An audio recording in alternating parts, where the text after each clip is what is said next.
कि देखें, इसराइल का मैंने कल भी आपको कहा था जब ये जंगबंदी हुई थी, तो मैंने आपको यही बात कही थी पिछले वीलॉग में कि इसराइल पे नजर सबको रखनी पड़ेगी। खास तौर पे अमेरिका को इसराइल को रस्सा डालना पड़ेगा, उसे काबू करना पड़ेगा, उसे रोकना पड़ेगा कि वो हमले बंद कर दे। क्योंकि ईरान ने जो अपनी शराइत दी हैं उनमें एक शर्त यह भी है कि लबनान के ऊपर फौरी तौर पे जो इसराइल हमले कर रहा है वो भी बंद किए जाए। लबनान में हिजबुल्लाह की और इसराइल की लड़ाई चल रही है। हिजबुल्लाह ने इस जंगबंदी का खैर मकदम किया और हिजबुल्लाह ने फौरी तौर पे जंगबंदी कर दी है। अब अमेरिकी मीडिया यह रिपोर्ट कर रहा है कि हिजबुल्लाह की जंगबंदी के बावजूद अमेरिकी मीडिया के मुताबिक इसराइल जो है वो हमले कर रहा है। और इसराइल के जो चीफ ऑफ जनरल स्टाफ हैं उन्होंने कहा कि वो पूरे अज़म के साथ शुमाली इसराइल के शहरियों की हिफाजत के लिए हिजबुल्लाह पर हमले जारी रखेंगे। और इस वक्त इसराइल लबनान पे शदीद तरीन हमले कर रहा है और ये हमले बंद करना जंगी शराइत में शामिल था।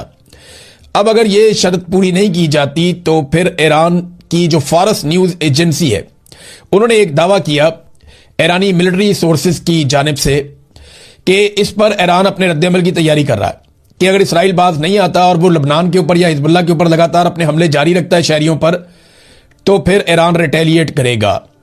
देखिए, जंगबंदी के बाद भी धमाके होते रहे। कुवैत ने इसकी शिकायत की है, बहरीन ने की है, यूएई के अंदर शिकायत की गई है, ईरान के अंदर शिकायत की गई है। ईरान में एक और हमला किया गया और ईरान का एक जजीरा है जहां पे एक अटैक होता है। लवान ऑयल रिफाइनरी है, यहां पे अटैक होता है सीज फायर की अनाउंसमेंट के बावजूद ईरान पे। उसके बाद ईरान अटैक करता है, 2-3 मुल्कों में उसके ड्रोन जाते हैं, वहां जाकर हिट करते हैं। लेकिन देखिए, जंगबंदी जब होती है इतने बड़ी जंग के बाद तो इस तरह के इक्का दुक्का वाकयात होते हैं। इनको आप जंगबंदी की ऐसी खिलाफ वर्जी नहीं कह सकते। लेकिन जो इस वक्त इसराइल पॉलिसी के तहत लबनान में कर रहा है वो बहुत खौफनाक है। उसको पूरा वेस्टर्न मीडिया रिपोर्ट कर रहा है और वो ये बता रहे हैं कि सैकड़ों लोग मुतासिर हुए हैं एक दिन में। यानी अब तक इसराइल ने लबनान पे कोई भी ऐसा खौफनाक हमला नहीं किया था जो हमला इसराइल ने लबनान पे अब कर दिया। इस हमले की शिद्दत इतनी ज्यादा है और इतना शदीद हमला है कि सैकड़ों शहरी जो है उनके बारे में बताया जा रहा है वो या तो शहीद हो गए हैं या जख्मी हो गए हैं। और नुकसान का अंदाजा लगाने के लिए भी वहां जाना मुश्किल है क्योंकि बड़ी शदीद बमबारी इसराइल कर रहा है इस वक्त। ये लबनान से खबरें आ रही हैं। अब इसके ऊपर ईरान रद्द-ए-अमल देगा। अमेरिका को फौरी तौर पे इसराइल को रोकना पड़ेगा। अब नाज़रीन आ जाए आबनाए हुर्मुज़ पे। ये वो एक नुक्ता था जहां पे आगे सबके सींग फंस गए थे। अमेरिका की बड़ी बेइज्जती होती थी अगर आबनाए हुर्मुज़ नहीं खुलती। उधर ईरान जो है वो उसको जकड़ के बैठ गया था, हम इसको नहीं खोलते। अच्छा नाज़रीन, इसमें एक दावा किया जा रहा है कि अब ईरान यहां पे पैसा वसूल करेगा। ईरान यहां पे $1 फी बैरल लेगा और कोई कहते हैं इसके अलावा भी फीसें होंगी और ये पैसा ईरान अपने इंफ्रास्ट्रक्चर के ऊपर इस्तेमाल करेगा। तो ये सोने की एक चिड़िया है जो उनके हाथ लग गई है और उन्हें आइडिया हो गया कि यहां से वो पैसे कमा सकते हैं। वो एक मिसाल है ना कि कुब्बे को लात मारी, उसका कुब भी निकल गया। तो ये ईरान को एक फायदा है। कुछ आलमी रिपोर्टें हैं वो ये दावा करती हैं कि ईरान यहां से $500 अरब का टूल इकट्ठा कर सकता है। अब ये बहुत बड़ी अमाउंट है और अगर इतना पैसा ईरान यहां से इकट्ठा कर सकता है तो ये तो ईरान की किस्मत बदल देगा ये पैसा, अगर तो वो ऐसा कर सकता है। और ये आलमी रिपोर्टें हैं, इंटरनेशनल मीडिया में छपी हैं। फाइनेंशियल टाइम्स जो है उन्होंने भी ये बात की है और दीगर अखबारात इस किस्म की बातें छाप रहे हैं। अब इसमें एक जर्नलिस्ट हैं जिनका नाम है जोनाथन कार्ल। उन्होंने डोनाल्ड ट्रंप से आज सुबह बात की और उन्होंने डोनाल्ड ट्रंप से पूछा कि क्या वो ईरानियों की जानिब से आबनाए हुर्मुज़ से गुजरने वाले तमाम बहरी जहाजों पर टोल यानी महसूल वसूल करने के फैसले पर मुत्तफिक हैं। तो उन्होंने मुझे बताया कि टूल वसूल करने के लिए अमेरिका और ईरान का एक मुश्तरका मंसूबा हो सकता है। यानी अमेरिका और ईरान मिलकर वहां से टूल वसूल कर सकते हैं कि अमेरिका भी इसमें से कमा ले, ईरान भी इसमें से कमा ले। तो अरब ममालिक को क्या मिला? बड़ा सवाल तो यह है। लेकिन चले पहले पूरा स्टेटमेंट आप देख लें। हम इसे एक मुश्तरका मंसूबे के तौर पर करने का सोच रहे हैं। यह इसे महफूज बनाने का एक तरीका है और बहुत से दूसरे लोगों से भी महफूज रखने का एक तरीका है। यह एक खूबसूरत चीज है। ये डोनाल्ड ट्रंप ने कहा। कल तक डोनाल्ड ट्रंप ईरान के साथ जंग लड़ रहा था, आज ईरान के साथ मिलकर पैसे कमाने की बात कर रहा है। और ईरान को मुझे नहीं लगता कोई एतराज होना चाहिए। अगर तो वहां पे एक इंटरनेशनल मैकेनिज्म के तहत ईरान पैसे बनाता है और वो पैसे ईरान की इकोनॉमी में जाते हैं तो ईरान को क्या फर्क पड़ता है? $500 अरब की बात हो रही है। अगर इसमें से अमेरिका भी अपना हिस्सा ले जाए, ओमान भी अपना हिस्सा ले जाए तो एक बड़ा शेयर तो ईरान को मिल ही सकता है। अरब ममालिक के लिए मुसीबत बन गई। देखिए, अरब ममालिक जंगबंदी का तो खैर मकदम कर रहे हैं। वो ये कह रहे हैं जी बहुत अच्छी बात है, जंगबंदी हो गई और वो सबको सराह भी रहे हैं, सबका शुक्रिया भी अदा कर रहे हैं। डोनाल्ड ट्रंप का भी उन्होंने शुक्रिया अदा किया, पाकिस्तान का भी उन्होंने शुक्रिया अदा किया। लेकिन एक बात पे आके अरब ममालिक की भी सुई अड़ जाती है। सऊदी अरब की वजारत खारजा ने जो स्टेटमेंट दिया, उन्होंने कहा जी वो चाहते हैं कि आबनाए हुर्मुज़ अक़वाम मुत्तहिदा के कानून बराए समुद्री हदूद 1982 के तहत खुला रहे। यानी जैसे पहले आबनाए हुर्मुज़ खुली हुई थी, बिल्कुल वैसे ही आबनाए हुर्मुज़ खुली रहे और किसी किस्म की बंदिश ना हो, कोई वहां पे टोल वसूल ना करे। ईरान ये कह रहा है कि जनाब हम इसको खोलेंगे जरूर, हमारा जब फ्रेमवर्क तैयार हो जाएगा, इत्तफाक राय हो जाएगा मुज़ाकरात के लिए अमेरिका के साथ, तो हम इसको जरूर खोलेंगे आबनाए हुर्मुज़ को, मगर ये ईरानी फौज के साथ कोऑर्डिनेशन की लाजमी शर्त के तहत होगा। यानी आबनाए हुर्मुज़ को 2 हफ्ते के लिए हम खोलेंगे, लेकिन शर्त क्या होगी कि ईरानी फौज के साथ ये सारा कोऑर्डिनेटेड होगा और ईरानी फौज की कोऑर्डिनेशन में ये आबनाए हुर्मुज़ खुलेगा। ऐसा नहीं है कि पहले की तरह ओपन हो जाएगा। वो ईरान ने पहले भी कहा था कि आबनाए हुर्मुज़ उस शक्ल में कभी वापस नहीं जाएगा जिस शक्ल में किसी दौर में हुआ करता था। ईरानी सदर का भी नाज़रीन एक स्टेटमेंट आया, ये स्टेटमेंट भी मैं आपको पढ़ के सुना देता हूं। ईरान के मतलूबा अवामी उसूलों की कबूलियत के साथ ये जंगबंदी हमारे अजीम शहीद कायद खामनाई के खून का समर और तमाम अवाम के मैदान में हाजिर रहने का नतीजा है। वो ये कह रहे हैं कि ये जो हमें कामयाबी मिली है ये हमारी शराइत पे मिली है और इसकी वजह आयतुल्लाह अली खामनाई की शहादत है, उनकी कुर्बानी है और अवाम का इकट्ठे रहना है। आज से भी हम इसी तरह एक दूसरे के साथ खड़े रहेंगे, चाहे वो सफारतकारी का मैदान हो, दिफा का महाज हो, गली कूचों का मंजर हो या खिदमत खलक का शोबा हो। और आखिर में उन्होंने एक नारा लिखा कि हमारा साथ होना ही फतह है। ये ईरान में ट्रेंड भी कर रहा है कि हमारा एक साथ होना हमारी फतह है। ये ईरानी सदर का स्टेटमेंट है और उन्होंने इसको कामयाबी करार दिया ईरानी अवाम की और ईरान की रेजिलियंस की। देखिए ये बात हमें माननी पड़ेगी। डोनाल्ड ट्रंप को मुज़ाकरात की टेबल पे जिस तरीके से आना पड़ा और ईरान की शराइत माननी पड़ी और पाकिस्तान को फेस सेविंग के लिए उसे राब्ता करना पड़ा। पाकिस्तान ने डोनाल्ड ट्रंप को फेस सेविंग ही देनी थी और देनी भी चाहिए थी, क्योंकि जंगबंदी में सबका भला था, सबसे ज्यादा पाकिस्तान का भला था। पाकिस्तान एक गरीब मुल्क है, हम एक बिला वजह की नई मुसीबत में हमें नहीं घिरना चाहिए था। जंगबंदी शानदार चीज है और पाकिस्तान को इसका बहुत फायदा भी होगा। अब पाकिस्तान को ईरान से तेल भी लेना चाहिए, रशिया से तेल भी लेना चाहिए, चीजों को नॉर्मलाइज करना चाहिए। ईरान पे से पाबंदियां उठेंगी तो हमारी जो गैस पाइपलाइन है वो भी आगे बढ़ेगी और पाकिस्तान को इसका बहुत फायदा होगा। पाकिस्तान को फायदा होगा तो हर पाकिस्तानी को फायदा होगा और हर पाकिस्तानी को इस पर खुश होना चाहिए। बस कॉपी पेस्ट वाली हरकतें ना करें, उससे जो है वो सुबकी हो जाती है। आलमी सतह पे पूरा दुनिया का मीडिया जो है वो मजाक उड़ा रहा है, तो पाकिस्तान के प्राइम मिनिस्टर को अपनी नालायकियों से थोड़ा सा गुरेज करना चाहिए। बड़ा मुल्क है, थोड़ी जिम्मेदारी का मुजाहरा करना चाहिए। आज बड़ा इंपॉर्टेंट दिन है, अदालत में इमरान खान साहब के केसेस लगे हुए हैं और सबसे इंपॉर्टेंट केस जो है वो है बड़े अरसे के बाद इमरान खान साहब को मौका मिल रहा है कि उनकी जो वकला की टीम है वो बात कर सके जाके अदालत में, हाई कोर्ट में, कि उनका केस लगाया जाए अल-कादर यूनिवर्सिटी वाला।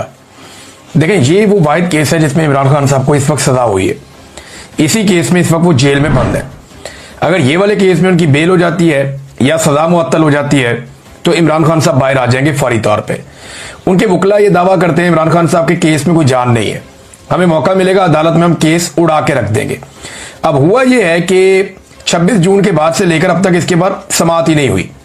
पाकिस्तान तहरीक इंसाफ ने ये जल्द समाअत के लिए ये केस मुकर्रर किया जाए एक मुतफर्रिक दरखास्त दायर की हुई थी अदालत में। यानी केस अभी नहीं चलना, अभी ये बात चलनी है कि क्या ये केस जल्दी सुना जाए या ना सुना जाए। अब इमरान खान साहब की पार्टी ने या उनके वकला ने ये दरखास्त दी हुई है। अब 3 महीने के बाद ये दरखास्त सुनी जा रही है कि ये केस जल्दी सुनना या नहीं सुनना। इस मामले के ऊपर आज अदालत फैसला करेगी या समाअत करेगी इस मामले के ऊपर कि जल्दी समाअत करनी है या नहीं करनी। अब उसके बाद फिर समाअत होगी। तहरीक इंसाफ के वकला ये दावा करते हैं इमरान खान के कि जब भी इसकी समाअत होगी इमरान खान साहब बाहर आ जाएंगे। लेकिन मुझे नहीं लगता कि इस वक्त जो मिलिट्री एस्टेब्लिशमेंट है वो इमरान खान साहब को छोड़ना चाहेगी, ऐसे बज़ाहिर दिखाई नहीं दे रहा। उसका जो बड़ा रीजन है वो ये है कि आर्मी चीफ की एक्सटेंशन का मामला है नवंबर में, वो नहीं कोई रिस्क लेना चाहेगी। इमरान खान जैसा लीडर बाहर आ जाए जिसकी अवाम में इतनी मकबूलियत और इतनी ताकत है कि वो जिस तरफ चलाएगा अवाम उस तरफ चल पड़ेगी। उसने जेल से बैठ के एस्टेब्लिशमेंट को बदतरीन शिकस्त दी और वो इलेक्शन जीत गया वन साइडेड। वो बाहर होगा तो क्या करेगा, ये उसका खौफ तो है इन्हें। तो अब वो कोशिश करेंगे कि इमरान खान को पहले तोशाखाना 2 में सजा दिलवाएं, फिर बाद में ये वाला केस जो है वो वहां पे चले और लगे इस्लामाबाद हाई कोर्ट में। भारत पाकिस्तान तहरीक इंसाफ ने कहा कि तमाम लोग जो हैं पाकिस्तान तरीके इंसाफ के वो पहुंचे अदालत में। इमरान खान साहब का केस लगा हुआ है और आकर इसके अंदर शिरकत करें। तो इमरान खान साहब ने जो स्टेटमेंट दिया अपनी बहन के जरिए से, अलीमा खानम के जरिए से, जब अदालत में केस चल रहा था, तो वहां इमरान खान साहब ने कहा कि 1971 में जब सकूत ढाका का अफसोसनाक सानिया पेश आया, तब भी एक डिक्टेटर याया खान मुल्क पर मार्शल लॉ लगा के करता धरता बना हुआ था। सानिया मशरकी पाकिस्तान के बाद हमूदुर रहमान कमीशन बना, जिसने बताया कि याया खान ने अपने जाती मफाद और अपने नाजायज इक्तदार को 10 साल तक तूल देने के लिए ऐसे फैसले किए जिससे पाकिस्तान 2 टुकड़े हो गया। हमूदुर रहमान कमीशन रिपोर्ट आला अदलिया समेत आर्मी, नेवी और एयरफोर्स के नुमाइंदों की तहकीकात के बाद बनाई गई। इन तहकीकात के दौरान सैकड़ों लोगों के बयानात रिकॉर्ड करवाए गए और 4 साल इस साने की वजूहात पर तहकीकात की गई।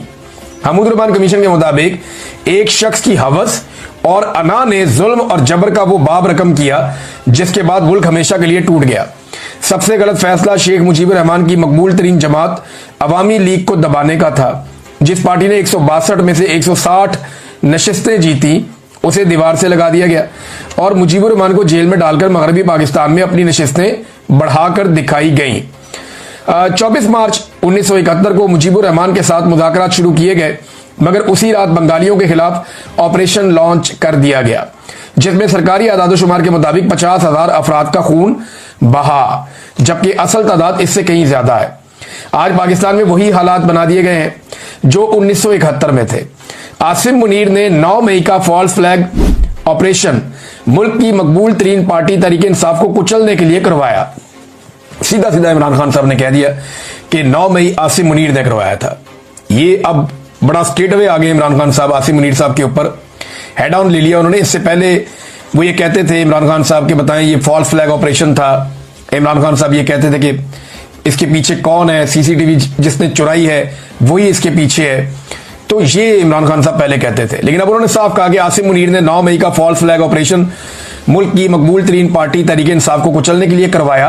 2 रातों में तहरीक इंसाफ से मुंसलिक 10,000 से ज्यादा लोगों को गिरफ्तार किया गया।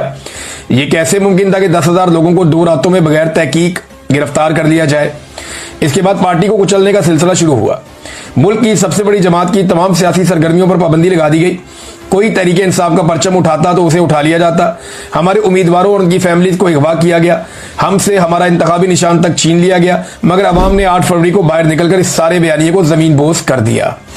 8 फरवरी इनकलाब का दिन था, जब लोगों ने जुल्म के निजाम के खिलाफ वोट दिए और तहरीक इंसाफ को 2/3 अक्सरियत दिलवाई। कमिश्नर पिंडी ने जब जमीर की आवाज पर लब्बैक कहा, इंतखाबी धांधली का पर्दा चाक किया और 50-50 हजार वोटों की धांधली का एतराफ किया, तो धांधली के जुर्म में मुलविस कुव्वतों ने उनके ज़हनी तवाज़ुन बिगड़ने का भोंडा बयानिया बनाकर उन्हें गायब कर दिया। इनका आज तक किसी को मालूम नहीं, लेकिन हम उन्हें भूलने नहीं देंगे। 9 मई के असल मुजरिम वही हैं जिन्होंने सीसीटीवी फुटेज चुराई है। यानी इमरान खान ने खुद कहा कि ये मुझे कभी नहीं छोड़ेंगे, क्योंकि ये मुझसे डरते हैं। उन्हें पता है इमरान खान की हुकूमत आ जाएगी या ये हुकूमत को गिरा देगा वापस आके बाहर। और ये बात सच है। यानी अगर इमरान खान साहब को कानून के मुताबिक छोड़ा जाता ना, तो पिछले साल जो वकला ने हमें कैलकुलेशन बताए थे, जो इमरान खान साहब के वकला हैं, जो न्यूट्रल वकला भी थे, जो ये केस नहीं लड़ रहे थे, वो भी ये कहते थे, जर्नलिस्ट जो इमरान खान के हक में है या उनके खिलाफ है, वो भी ये कहते थे कि 2024 में कोई बाज़ औक़ात लोग कहते थे अगस्त में, कुछ लोग कहते थे नवंबर तक इमरान खान साहब को बाहर आ जाना चाहिए, क्योंकि कानूनी तौर पे उनको जेल में रखने के जवाब खत्म हो गए। लेकिन क्योंकि मौजूदा मिलिट्री एस्टेब्लिशमेंट और हुकूमत यह समझती है कि इमरान खान इनके लिए बहुत बड़ा खतरा है, उसकी मकबूलियत इतनी ज्यादा है कि जिस दिन वो जेल से बाहर निकलेगा, वो पाकिस्तान के अंदर उसका सिक्का चलेगा, वो निकलेगा और चीजों को कंट्रोल कर लेगा। फिर लोग उससे इशारा मांगेंगे करना क्या है। तो इस सूरत हाल में ये रिस्क नहीं ले सकते। ये इमरान खान को कभी नहीं छोड़ेंगे, ये इमरान खान साहब खुद भी जानते हैं। इमरान खान को छुड़वाना पड़ेगा, ये कभी नहीं छोड़ेंगे, और छुड़वाने के लिए पाकिस्तान की आवाम को रोल प्ले करना पड़ेगा। वरना अगर किसी को लगता है कि ये इमरान खान को वैसे ही छोड़ देंगे, तो जब तक ये मुकम्मल तबाही नहीं फेर देंगे, तब तक इमरान खान को नहीं छोड़ेंगे। नाज़रीन, तहरीक लब्बैक अब एक और पार्टी बन गई है जिसकी खवातीन को उठा लिया गया, गिरफ्तार कर लिया गया। पीटीआई जो है वो एक ऐसी पार्टी है जिसमें बड़े पैमाने पर खवातीन की गिरफ्तारियां हुई, उन्हें गिरफ्तार किया गया, उनको उठाया गया, उनको अगवा किया गया, उनको हिरासा किया गया, चादर और चार दीवारी का तकद्दुस पामाल किया गया। अब इसी लिस्ट के अंदर तहरीक लब्बैक आ गई। अच्छा, तहरीक लब्बैक के बारे में बताओ, इनकी खवातीन कभी एहतजाज करने नहीं आती। मैंने नहीं देखा इनकी खवातीन आए और एहतजाज करें, तोड़ फोड़ करें, मार कुटाई करें, या कहीं पे भी आए वो एक टायर भी जलाएं, खवातीन नहीं आती इनके। ज्यादातर मैंने नौजवान ही देखे। एहतजाज करते हुए मर्द हजरात देखें। तो अब जनाब तहरीक लब्बैक की खवातीन को भी गिरफ्तार किया गया पुलिस की जानिब से, शेखुपुरा से, शरकपुर से, पता नहीं कहां से। और वो खवातीन जो है उन पर मुकदमा दर्ज करके उन्हें अदालतों में पेश कर। अंदाजा करें आप, ये इस वक्त पाकिस्तान में सूरत हाल है। नाज़रीन, एक और बड़ी अजीब खबर मैं आपको बताता हूं। हुकूमत ने एक इदारा बनाया हुआ था मुखालिफिन को तुन के रखने के लिए, आपको याद है वो NCCIA।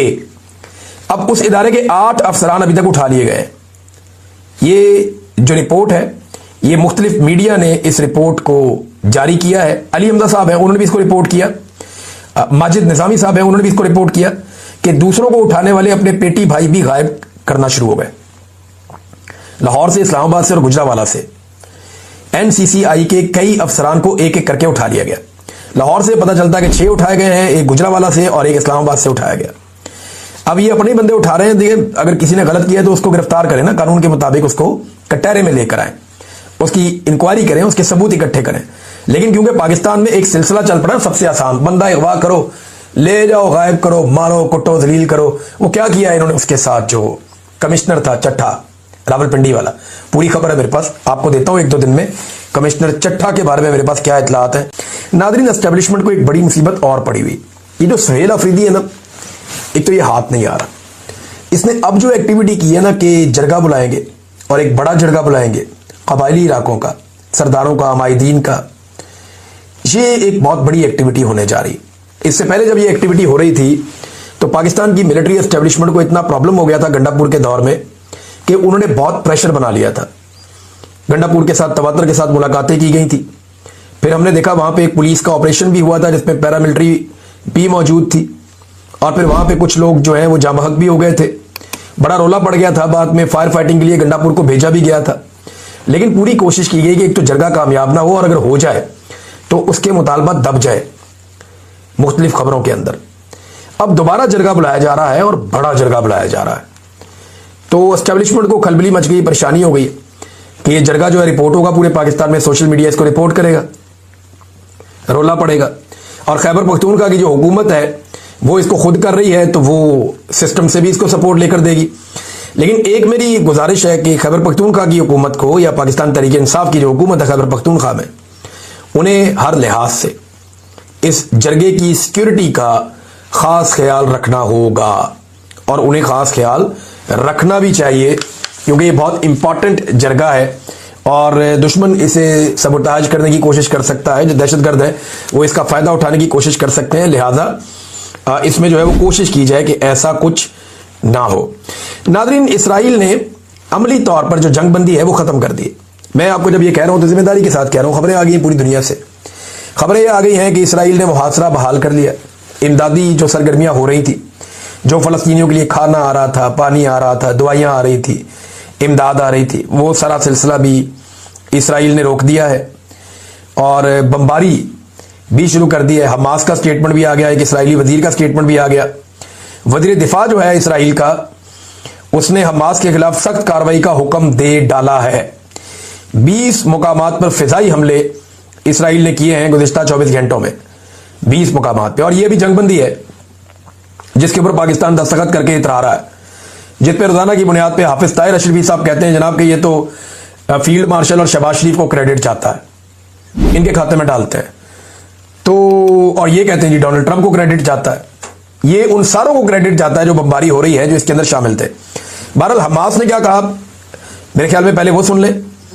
हमास ने कहा कि हमने मुआहदे की मुकम्मल पाबंदी की है, कोई खिलाफ वर्जी नहीं की। काबिज इसराइल ने पहले दिन से मुआहदा तोड़ा है और आम शहरियों पर हमले किए, इमदाद रोकी है, खवातीन और बच्चों को रिहा नहीं किया, शहदा की लाशों की बेहुरमती की है, तबाही का जिम्मेदार इसराइल है। ये जनाब हमास का स्टेटमेंट है। RTE उर्दू के ऊपर ये स्टेटमेंट छपा है। अब यहां पे एक और स्टेटमेंट है, एक इंटरव्यू चल रहा था और ये इसराइली टेलीविजन है जिसके ऊपर ये इंटरव्यू चल रहा था, क्योंकि उसमें जो अबरानी ज़बान है वो लिखी हुई है जो वो इसराइली बोलते हैं, और वो उसी तरह उसका रस्मुल खत भी अलग है। इसमें जो है ना वो एक बिन